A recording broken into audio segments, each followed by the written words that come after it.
কিছু। তাহলে প্রশ্ন করবেন, প্রদীপ বাবু কাল থেকে কোনো সাধু এলে তাকে প্রণাম করব না? কৃষ্ণ বললেন, যদি তোমার দরজায় কোনো সাধু আছে, কি করে এলো দেখে লাভ নাই, তোমাকে 3 বার প্রণাম করতে হবে। মায়েরা, সাধুকে 3 বার প্রণাম করবেন কেন আপনার দরজাতে? সাধু বাবা যে আপনার দরজায় এলো, ওই যে নিতাই গৌর হরিবোল বলল, সাধু বাবাকে নয়, ওই হরিবোল ধ্বনিটাকে একটি প্রণাম দাও। দ্বিতীয় প্রণাম কেন দেবে? সাধু বাবা যে গেরুয়া বস্ত্র পরে আছে, ওটা ত্যাগের প্রতীক। সাধু বাবাকে নয়, ওই ত্যাগের প্রতীক গেরুয়া বস্ত্রকে একটি প্রণাম দাও। ও মায়েরা, একটা প্রণাম কেন দেবেন? আপনারা যারা সংসারী মানুষ, 2-4 দিন সংসারে বাইরে থাকলে কি মনে হয়, বাবা এবার ঘর যাই, এবার ঘর যাই। সাধু বাবাটি চুরি করে হোক, ডাকাতি করে হোক, ওই যে এতদিন নিজের ঘর সংসার ত্যাগ করেছে, এই ত্যাগের জন্য তাকে একটা প্রণাম দেবে। বাহ! অর্জুন, তুমি কি দেখলে? মায়েরা, অর্জুন বলছে, আমি দেখলাম একটা গাভী বাছুর প্রসব করলো, বাছুরটার গাটা চাটতে চাটতে বাছুরের গা থেকে রক্ত বেরিয়ে গেল, বাছুরটাকে আদর দিতে দিতে বাছুরটা মরে গেল। কৃষ্ণ বলল, কলিযুগের মা বাবা ছেলের ওপরে কেমন আচরণ করবে তোমার জানার ছিল। ও মায়েরা, আপনারা আপনাদের ছেলে মেয়েকে কেমন মানুষ করছেন দেখুন। কৃষ্ণ বলছে, কলিযুগের মা বাবা সেরকম ছেলেগুলোকে আদর দিতে দিতে মেরে দেবে। কেন বলুন তো? ছেলেকে সকালবেলায় প্রণাম করতে শেখাবে না, ছেলেকে সকালবেলায় ভক্তি করতে শেখাবে না। দেওয়ার পরে বলবে, ব্যাগটা নে, 25 কেজি ব্যাগ, 20 কেজি ছেলে আর 25 কেজি ব্যাগ, কম্পিউটার ক্লাস, ভূগোলের ক্লাস, ইংলিশ ক্লাস, টাকা রোজগার করার মেশিন তৈরি হবি। সে ছেলেটা ফার্স্ট হচ্ছে, তুই হতে পারছিস না। টাকা রোজগার করার মেশিন তৈরি করছি, কিন্তু বিবেক বৈরাগ্য তৈরি করছি। আপনি আপনার ছেলেকে পড়াবেন, উচ্চশিক্ষিত করবেন, কিন্তু আমার প্রশ্ন হচ্ছে এইটাই, কৃষ্ণ ভগবান বলতে চাইছে, আগে তাকে ভক্ত তৈরি করুন। সকালবেলায় ঘুম থেকে উঠে বাচ্চাকে বলো, কি বলতে হবে? তুই প্রথমে মন্দিরে যা, প্রণাম কর। সাধুগুরু বৈষ্ণব দেখলে রাস্তাতে প্রণাম করবি, তোর দাদু ঠাকুমাকে প্রণাম কর, আমাকে, তোর বাবাকে প্রণাম কর। এরকম করে বাচ্চাকে কেউ শেখাচ্ছে না, খালি টাকা রোজগার করার মেশিন তৈরি করছে। বিবেকানন্দ বলেছে, জীবন্তে মরা, বেঁচে আছে, ছেলের বিবেক নাই। ছেলে পড়াশোনা করলো, কলকাতায় ফ্ল্যাট কিনলো, মা বাবা এখান থেকে ফোন করছে, একবার দেখে যে, ছেলে বলছে আমার দেখার সময় নাই। তার মানে কি? ছেলে বেঁচে আছে, বাবা চিনল না, মা চিনল না। আপনার জন্যে শুধু তা নয়, আমি একটা প্রমাণ দিয়ে দেবো। আমাদের পাশের বাড়িতে একটা মেয়ে, 26 বছর বয়স, তার ছেলেকে বলছে, টিফিন বাক্সে খাবার দিলাম, নিজে খাবি, কাউকে দিবি, যদি দিয়েছিস তো তোর একদিন কি আমার একদিন। ছেলে বলছে, মা কথা দিলাম আমার বন্ধু বান্ধবকে দেবো। আমি খেটে খেটে মরবা, তুই লোকের ছেলেকে খাওয়াবি না, কথা দে আমার সামনে, নিজে খাবি, কাউকে দিবি না। ছেলে বলছে, মা কথা দিলাম নিজে খাবো, কাউকে দেবো না। ছেলে বড় হলো, পড়াশোনা করলো, চাকরি করলো, বিয়ে হলো, নিজে খেলো, বাবা মা। না, আপনারা তো তৈরি করে দিচ্ছেন, অত বোকা বললে হবে? আপনারা তৈরি করে দিচ্ছেন, আপনারা নিজের বাচ্চাকে মেরে দিচ্ছেন। বাচ্চাদের দোষ সবসময় দেওয়া যাবে না। তাই বলছে, জীবন্তে মরা, মানে বেঁচে আছে কিন্তু বিবেক নাই। বাহ! আচ্ছা, বেশ বেশ বেশ, মাস্টারমশাই শিক্ষা দিচ্ছে বা আপনি শিক্ষা দিচ্ছেন, বিদ্যাসাগর রচনা পরীক্ষায় পড়বে, রবীন্দ্রনাথ রচনা মুখস্থ করে পড়বে, কিন্তু কেউ বলছে না রবীন্দ্রনাথের আদর্শগুলোকে, কেউ বলছে না বিবেকানন্দ আদর্শ গ্রহণ কর, কেউ বলছে না বিদ্যাসাগর তার মাকে কত ভালোবাসতো। এই ভালোবাসাটা একবার জানো, খালি মুখস্থ করে লিখে দে, পরীক্ষায় নাম্বার পেয়ে যাবি। কেউ শেখাচ্ছে না আদর্শটাকে গ্রহণ কর। এই জন্য আমাদের বাচ্চা, 4 নম্বর প্রশ্ন কি ছিল? কলিযুগের ছেলে মেয়েরা, ছেলেরা তার বাবা মায়ের সঙ্গে কেমন আচরণ করবে, ওটা বলবো না, বলতে হয়। তো নকুল বললো, আমি দেখলাম। দেখুন কি দেখেছ? ওই যে 3টে গর্ত। কৃষ্ণ বললে কিরকম গর্ত? 1, 2, 3। প্রথম গর্তে জল তৃতীয় গর্তে, তৃতীয় গর্তে জল প্রথম গর্তে, আর মাঝখানে গর্তটা ফাঁকা দেখলাম, জল পড়ছে, ফোয়ারার জল। প্রথম গর্তের জল 3 নম্বরে, 3 নম্বরে জল 1 নম্বরে, মাঝখানেটা ফাঁকা, বসে বসে একবার এদিক একবার ওদিক তাকাচ্ছে। কেন? কৃষ্ণ বলল, তোমার প্রশ্ন ছিল কলিযুগের ছেলেরা তার মা বাবার সঙ্গে কেমন বাবা করবে। উত্তরটা জেনে নিন। বলে কি? কলিযুগে যে ছেলের বিয়ে হবে তাদের আদর ভালোবাসা যাবে শ্বশুর শাশুড়ির ওপরে, আর শ্বশুর শাশুড়ি আদর ভালোবাসা যাবে জামাইয়ের ওপরে, আর মাঝখানটিতে মা বাবা বসে বসে দেখবে। আপনাদের এদিকে ছেলেরা খুব ভালো না, স্ত্রীকে যা না দেখে মা বাবাকে খুব সম্মান দেয়, বাবা গো বলে সব। ও করে না নাকি? আসছে। আপনাদের মুখ দেখে বুঝতে পারছি যে করে না। মানে কৃষ্ণ যে কথাটা বলেছে তা কিন্তু দামি বলে দিয়েছে কি, যে কলিযুগের ছেলেদের যাতে বিয়ে হবে আদর ভালোবাসা যাবে শ্বশুর শাশুড়ির উপরে, শ্বশুর শাশুড়ি আদর ভালোবাসা যাবে মা বাবা জামাইয়ের উপরে, আর মাঝখানটিতে মা বাবা বসে বসে দেখবে। এই দিকে তাকাবেন। শেষ প্রশ্ন ছিল নকুলের কি, বলো প্রভু আমার প্রশ্ন ছিল কলিযুগের মানুষ এত পাপ করবে উদ্ধার পাবে কি করে? বলছে তুমি কি দেখেছো? বলে দেখলাম একটা পাহাড় থেকে বিরাট বড় পাথর গড় করে পড়ছে, পড়তে পড়তে এত স্পিডে আসছে মনে হচ্ছে গাছ ভেঙে দেবে, বাড়ি ভেঙে দেবে। হঠাৎ একটা ঘাসের ডগায় আটকে গেল। এইটুকু ঘাসের ডগায় আটকে গেল কেন? কৃষ্ণ বলল কলিযুগে মানুষ যত পাপ করুক পাহাড় সমান, কিন্তু কেউ যদি ঘাস নামক একটু হরিনাম খাইতে শুইতে একটু হরিনাম করতে পারে তবে পাহাড় সমান পাপ থেকে নিতাই গৌর হরি বল বলে উদ্ধার। কলিযুগের মানুষ আমরা যদি একটু হরিনাম করতে পারি আমাদের সব পাপ খণ্ডন হয়ে যাবে। কেন? হরিনাম হরিনাম হরিনাম সার, কলিযুগে নাম ছাড়া গতি নাই আর। সবাই মিলে হাততালি দিয়ে গান। মহাপ্রভু এসেছেন কিভাবে? এসেছে ব্রজের বাঁকা।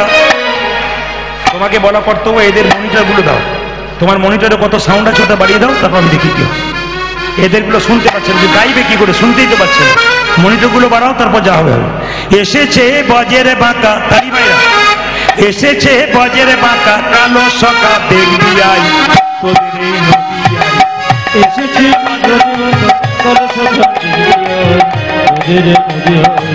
এসেছে বজের বাঁকা, কালো সকা দেখবি আই তোদের এই নদী আই। এসেছে বজের বাঁকা, কালো সকা দেখবি আই তোদের এই নদী আই। এই যে রং ফিরেছে ঢং ফিরেছে তারে এখন চেনা যায়। রং ফিরেছে ঢং ফিরেছে তারে এখন চেনা যায়। রং ফিরেছে ঢং ফিরেছে তারে এখন চেনা যায়। আদি রং ফিরেছে ঢং ফিরেছে তারে এখন চেনা যায়। তোদের এই নদী আই। এসেছে বাজে কালো সকা তোদের নদী আয়। আদি এসেছে বজের বাঁকা, কালো সকা দেখবি আই তোদের এই নদী আই। কৃষ্ণ গৌর হয়ে এলো, এখন কালো বরণ নাই। এখন কালো বরণ প্রশ্ন করবে, যদি কৃষ্ণ গৌর হলো কালো রংটা কোথায় গেল? ছিল কেমন কৃষ্ণ, এরকম হলো কেমন, এরকম গৌর হলো তখন। এখন কালো বরণ নাই, এখন কালো বরণ এখন কালো বরণ নাই। ধনী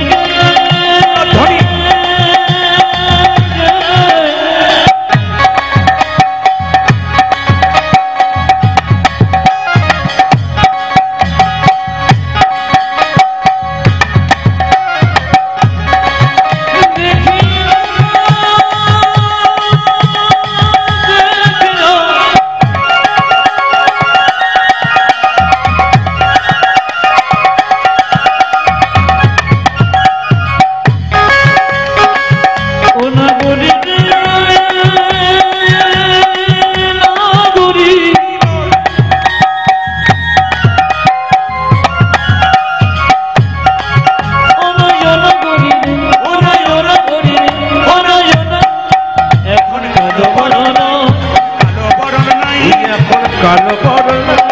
নাই অঙ্গে অঙ্গ দিয়া গৌর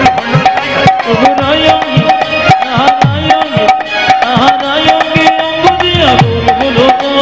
যে রায় অঙ্গে, হ্যাঁ রায় অঙ্গে, ওই দেখো রায় অঙ্গে অঙ্গ দিয়া গৌর হলো তাই।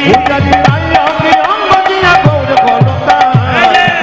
এখন তারে যাই না চেনা, এখন তারি যাই না চেনা। এখন তারে যাই না চেনা। এখন তারে যাই না চেনা। চেনা বড় বিষম দায়, আমাদের নদী হলো আদি ধনী। এসেছে বাজে বাজে কালো সকা দেখবি আয় আমাদের নদী আয়। আদি এসেছে বজের বাঁকা, কালো সকা দেখবি আই তোদের এই নদী আই। বাঁশিটা কোথায় গেল? বাঁশি প্রেমেতে ঋণী হয়েছে, প্রেমেতে ঋণী হয়েছে। দিদি হয়েছে হাতের বাঁশি কেড়ে নিয়ে বিদায় দিয়েছে। হাতের বাসি কেড়ে নিয়ে বিদায় দিয়েছে। হাতের বাঁশি, ওই দেখো হাতের বাঁশি, ওই দেখো মোহন বাঁশি কেড়ে নিয়ে।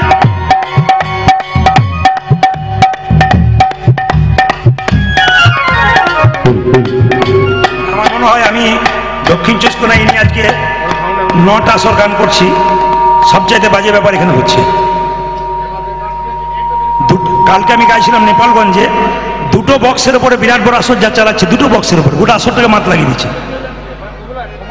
নেপালগঞ্জে কাল 10 থেকে 12 হাজার মানুষ দুটো বক্সে স্টেজে গোটা আসরটাকে মাতিয়ে দিচ্ছে। চালানোর দরকার আছে, মেশিনটা ভালো চালাতে পারছে না, এত কষ্ট পাচ্ছে আমি একমাত্র বুঝতে পারছি। যখন ফ্রিলি গান করা যেটা বললো সেটা হচ্ছে না। সাই সাই তুমি এটা কি হচ্ছে, এটা কি হচ্ছে? একজনকে কাছে বসাও না যে মনিটরগুলো বাজছে কিনা, তুমি তখন থেকে বুঝতে পারছো না। গত বছর তো ডিস্টার্ব করেছিল কিন্তু এত ডিস্টার্ব করেনি। হাত হাত তুলে বলো, রাধা রানী কি, শ্যাম সুন্দর কি, মদন মোহন কি, প্রেমেতে ঋণী হয়েছে, প্রেমেতে ঋণী হয়েছে, হাতের বাঁশি কেড়ে নিয়ে বিদায় দিয়েছে, হাতে বাঁশি কেড়ে নিয়ে বিদায় দিয়েছে। ও যে হাতের বাঁশি, ওই দেখো মোহন বাঁশি, ওই দেখো মোহন বাঁশি কেড়ে নিয়ে বিদায় দিয়েছে। ও দেখো হাতের বাতি, ও দেখো মোহনবাসী, ও দেখো হাতের বাতি কেড়ে লইয়ে বিদায় দিয়েছে। বাঁশি নাই তার সাধবে কিসে, বাসিনাটা সাধবে কিসে, বাঁশি নাই তার সাধবে কিসে, বাসিনাটা সাধবে কিসে। মুখে রাধার নাম গাই আমাদের নদিয়ায় এসেছে বাজে মাথা কালো শাখা দিবে ধ্বনি এসেছে বাজে বাঁকা কালো শাখা দেউয়ায়, তোদের নদিয়ায়। রাধা রানী কি, শ্যাম সুন্দর কি, মদন মোহন কি। আসুন মহাপ্রভুর নাম করতে করতে আমরা লীলার মধ্যে প্রবেশ করব। সবাই মিলে একসঙ্গে ভজ গৌরাঙ্গ মহাপ্রভুর নাম করতে করতে হাত তুলে সবাই মহাপ্রভুকে সম্মান দেব। সবাই একবার হাতগুলো তুলুন, নিতাই গৌর হরি। হ্যাঁ, যত বড় সিটি মারো অসুবিধা নেই, যত বড় সিটি মারো। হরে কৃষ্ণ। রাধা রানী কি। এ আবার দেখবেন কালকে ভালো করে দেবে, মিলিয়ে দেখে নেবেন, আমি তো থাকবো না, দেখবেন কালকে ভালো করে দেবে। রাধা রানী কি, শ্যাম সুন্দর কি, মদন মোহন কি। তাকান, সবাই মিলে বলুন একসঙ্গে, ভজ গৌরাঙ্গ লহ গৌরাঙ্গ। সবাই গাইবেন, কিন্তু না গাইতে পারে একটু মহাপ্রভুর নামে একটু তালি দেবেন, মহাপ্রভুকে সম্মান দেবেন। বাচ্চা থেকে পুরো সবাই, সবাই হাতগুলো তুলে প্রেম সে ভজ গৌরাঙ্গ লহ গৌরাঙ্গ জপ গৌরাঙ্গের নাম রে। বলুন, ভজ গৌরাঙ্গ লহ গৌরাঙ্গ জপ গৌরাঙ্গে নাম রে। ভজ গৌরাঙ্গ লহ গৌরাঙ্গ জপ গৌরাঙ্গের নাম রে। ভজ গৌরাঙ্গ লহ গৌরাঙ্গ লহ গৌরাঙ্গের নাম। এই যে তালি দিচ্ছেন না আপনারা, কিছু মনে করবেন না, এই যে তালি দিচ্ছেন এটা হচ্ছে কৃষ্ণ, এটা রাধা। যে যত তালি দেবেন, যে যত তালি দেবেন তার তত রাধা গোবিন্দের নাম উচ্চারিত হবে। আবার আবার দেখুন সায়েন্স কি বলছে, মেডিকেল সায়েন্স বলছে যদি কেউ এরকম করে তালি দিতে পারে তবে তার হাতের কোনো দিন নার্ভের দোষ হয় না, মানে হাতের ব্যালেন্স, অনেকে দেখবেন হাতের ব্যালেন্স নষ্ট হয়ে যায়, ওটা কিন্তু কোনোদিন হবে না। সবাই মিলে প্রেম সে হাততালি যদি কেউ দিতে পারে, এগুলো মহাপ্রভু শিখিয়ে দিয়েছেন, সব কিন্তু বিজ্ঞান ভিত্তিক কাজ, মহাপ্রভু যেগুলো শিখেছেন। সবাই হাত তুলুন, ভজ গৌরাঙ্গ জপ গৌরাঙ্গের নাম রে। সবাই ভজ গৌরাঙ্গ জপ গৌরাঙ্গে নাম রে। যে জনা গৌরাঙ্গ ভজে সে হয় আমার প্রাণ রে।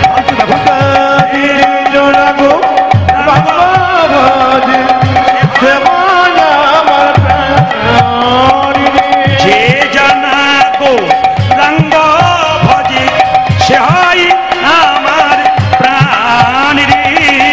যে জানা গৌরাঙ্গ ভজে সে ভজমান প্রাণ রে।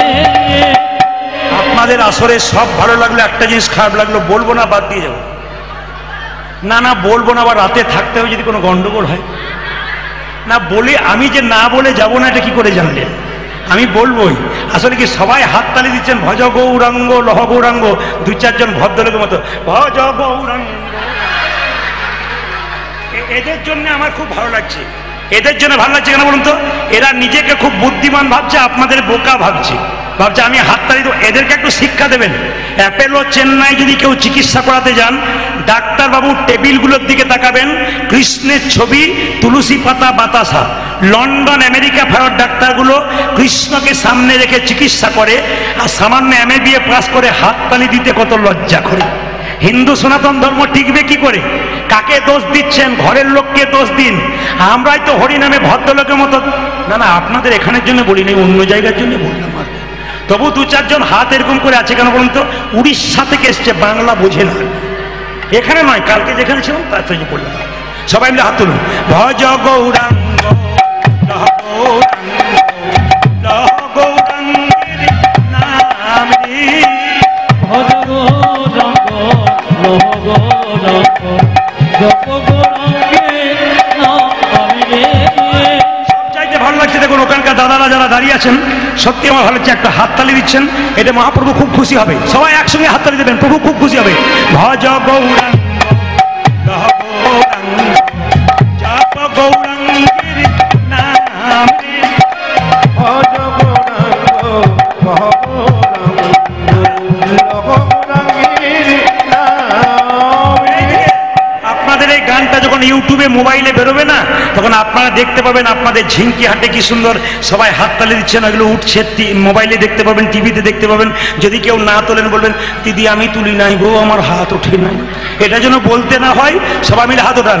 ভজ গৌরাঙ্গ লহ গৌরাঙ্গ জপ গৌরাঙ্গের নাম রে।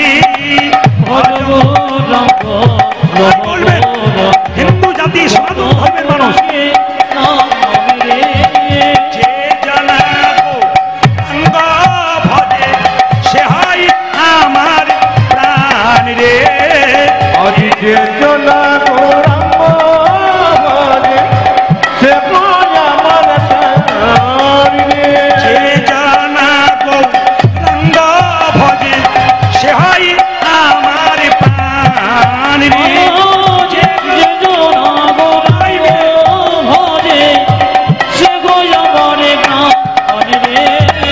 ভজ গৌরাঙ্গ লহ গৌরাঙ্গ জপ গৌরাঙ্গের নাম। ধ্বনি আজি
ভজ গৌরাঙ্গ লহ গৌরাঙ্গ লহ গৌরাঙ্গের নাম রে।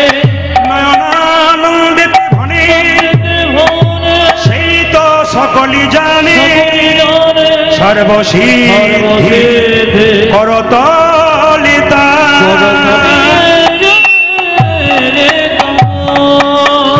এবার আপনাদের বলতে হবে সবাইকে, এই সুরটা সবাইকে বলতে হবে আজকে। রাধে রাধে। আমি কি শিখালাম? রাধে রাধে। জোরে বলুন। কেন রাধে রাধে বলবেন আগে জেনে নিন, তারপর আপনারা বলবেন আস্তে। কেন বলবেন রাধে রাধে? কৃষ্ণ নিজেকে বললেন যে আমি যে রাধার দাস, ইহাতে সন্দেহ যার, কোটি কোটি যুগ ভজয়ে আমার, সকল ভজনা বিফলিতার।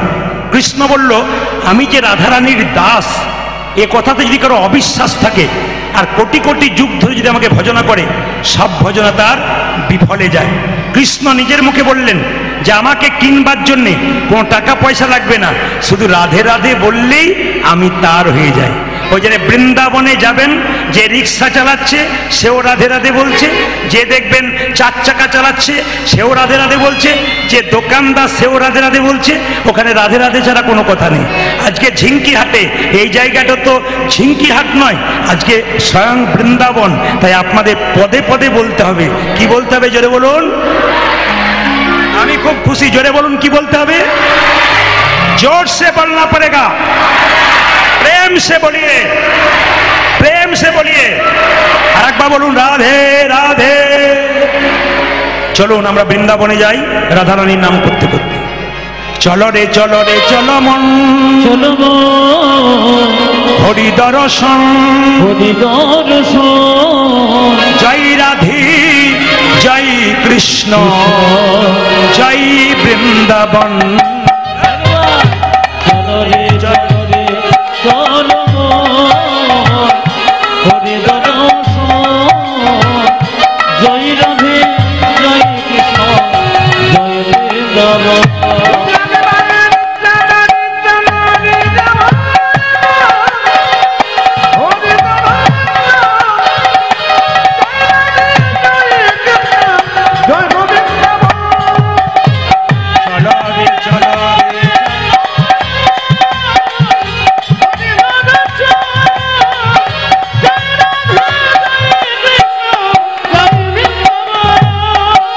কেশি ঘাট বংশী নিকুঞ্জ কানন, কেশি ঘাট বংশী নিকুঞ্জ কানন, কেশি ঘাট বংশী নিকুঞ্জ কানন কানন। কেশি ঘাট বংশী নিকুঞ্জ কানন, যেথায় হোলি খেলে আমার শ্রীনন্দের নন্দন। আজ যেথায় হোলি খেলে আমার শ্রীনন্দের নন্দন। ও যে যেথায় হোলি খেলে আমার শ্রীনন্দের নন্দন। পূজা দিদি তাই ভূমি খেলে আমার বিনোদে নন্দন। চলো রে চলো মন, হরি দর্শন, জয় রাধে জয় কৃষ্ণ, জয় বৃন্দাবন। চলো রে চলো হরি দর্শন। জয় রাধে জয় কৃষ্ণ, জয় বৃন্দাবন।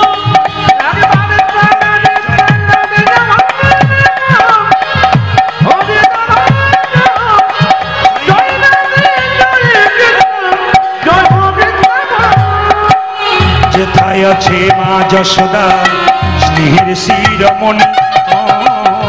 হয়েছে মা যশোদা স্নেহে শিরোমণি।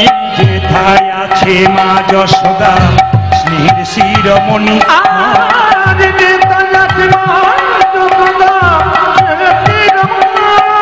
নিজের গোপালকে কোলে লয়ে হাওয়া তনবন। আজ নিজের গোপালি কোলে লয়ে খাওয়াত নবনে। নিজের গোপালকে কোলে লয়ে হাওয়া তনবন। পূজা দিদি গোপালকে কোলে লয়ে খাওয়া তনবনে। মধু মাখা মাখি সেজে স্নেহেরি বন্দন। জয় রাধে জয় কৃষ্ণ, জয় বৃন্দাবন। চলো রে চলো হরি দর্শন। জয় রাধে জয় কৃষ্ণ, জয় বৃন্দাবন।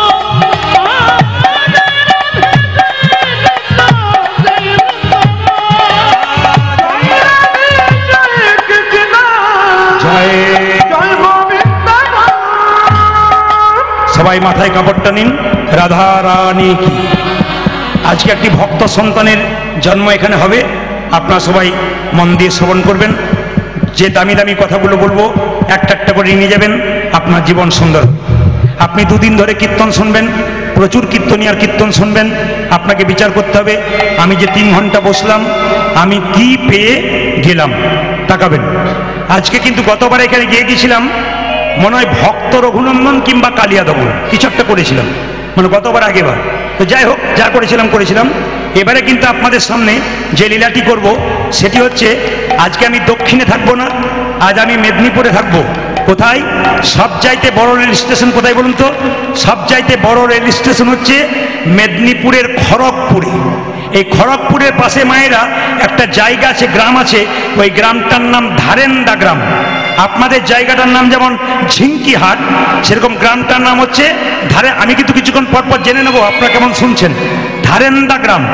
ওখানে একজন স্বামী স্ত্রী বাস করত। স্বামীর নাম ছিল কৃষ্ণ মণ্ডল। ও মায়েরা, স্বামীর নাম কৃষ্ণ মণ্ডল, স্ত্রীর নাম কি?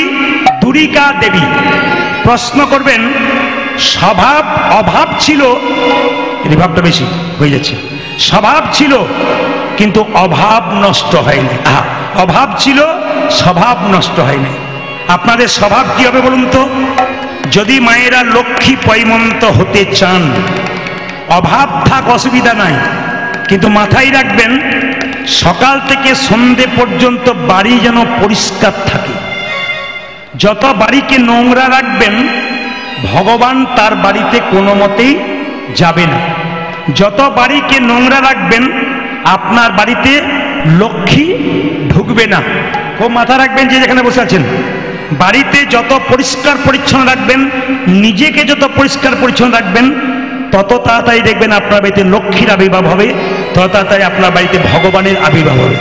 যে দেখবেন কারো বাড়িতে দেখবেন ঢুকতে ইচ্ছা করে না, এত নোংরা, এখানে জল পড়ে আছে, এখানে নোংরা পড়ে আছে, ওখানে মা লক্ষ্মী পর্যন্ত বাড়িতে ঢুকতে গিয়ে ফিরে যায়।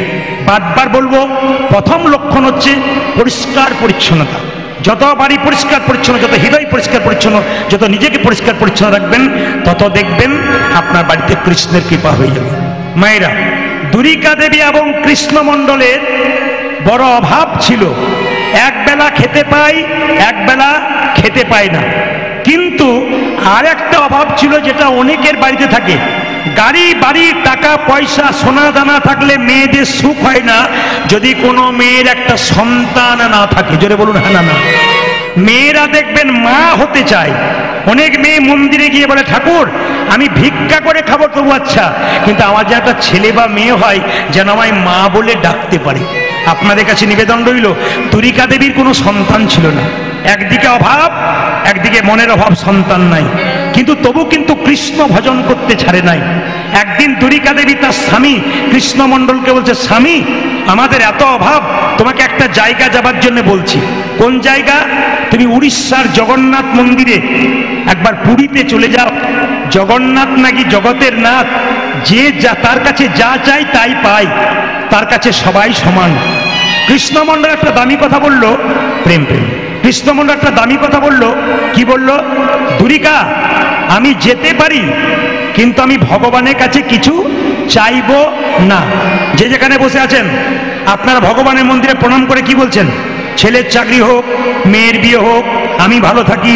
কিন্তু গোবিন্দকে কোনোদিন বলেছেন যে তুমি কেমন আছো? সবচাইতে দুঃখের ব্যাপার কি বলুন তো, রাস্তা দিয়ে পেরিয়ে যাচ্ছেন, বাবা ভোলানাথের মন্দিরে প্রণাম করছেন, বাবাকে বলছেন মেয়ের বিয়ে দাও, ছেলের চাকরি দাও, কিন্তু মন্দির ফেটে বাবার মাথায় জল পড়ছে, এদিকে আমরা কেউ তাকাই না।